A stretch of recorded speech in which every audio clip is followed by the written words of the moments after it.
গাইবান্ধার সাদুল্লাপুরে বিএনপির দু গ্রুপের মধ্যে সংঘর্ষে অন্তত ১০ জন আহত। শান্তিপূর্ণ মিছিল হঠাৎ রণক্ষেত্রে পরিণত। সংঘর্ষে আতঙ্কিত সাধারণ মানুষ, পুলিশের হস্তক্ষেপে পরিস্থিতি নিয়ন্ত্রণ। আহতদের হাসপাতালে ভর্তি, কয়েকজনের অবস্থা আশঙ্কাজনক। দর্শক, এতক্ষণ শিরোনামগুলো দেখছিলেন। পুরো সময় জুড়ে আপনাদের সাথে থাকব আমি নবনীতা শৈলী। গাইবান্ধার সাদুল্লাপুর উপজেলায় বিএনপির দুটি গ্রুপের মধ্যে উত্তেজনাপূর্ণ সংঘর্ষের ঘটনা ঘটেছে।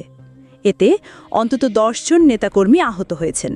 আহতদের মধ্যে কয়েকজনের অবস্থা গুরুতর হওয়ায় উন্নত চিকিৎসার জন্য তাদের বিভিন্ন হাসপাতালে পাঠানো হয়েছে। প্রত্যক্ষদর্শীরা জানিয়েছেন, সাদুল্লাপুর উপজেলা বিএনপির মধ্যে দীর্ঘদিন ধরে দুটি পৃথক গ্রুপ সক্রিয় রয়েছে। নেতৃত্ব এবং কর্মসূচি নিয়ে চলমান বিরোধ থেকেই এই ঘটনার সূত্রপাত। সোমবার বিকেলে স্থানীয় একটি গ্রুপ পূর্ব ঘোষিত কর্মসূচি অনুযায়ী বিক্ষোভ মিছিল বের করে। মিছিলটি শহরের প্রধান সড়ক প্রদক্ষিণ করে শহীদ মিনার মোড়ে পৌঁছলে প্রতিপক্ষ গ্রুপ হঠাৎ করে তাদের বাধা দেওয়ার চেষ্টা করে।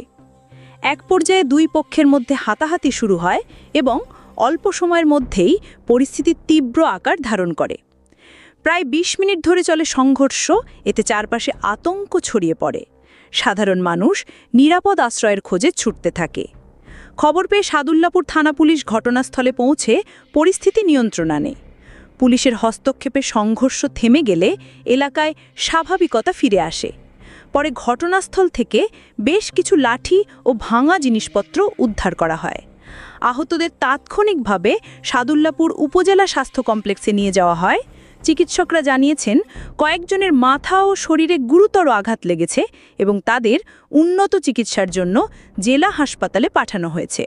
এ বিষয়ে সাদুল্লাপুর থানার ভারপ্রাপ্ত কর্মকর্তা জানিয়েছেন, আইন শৃঙ্খলা পরিস্থিতি নিয়ন্ত্রণে রাখা হয়েছে এবং ঘটনার সাথে জড়িতদের বিরুদ্ধে তদন্ত সাপেক্ষে আইনগত ব্যবস্থা নেওয়া হবে।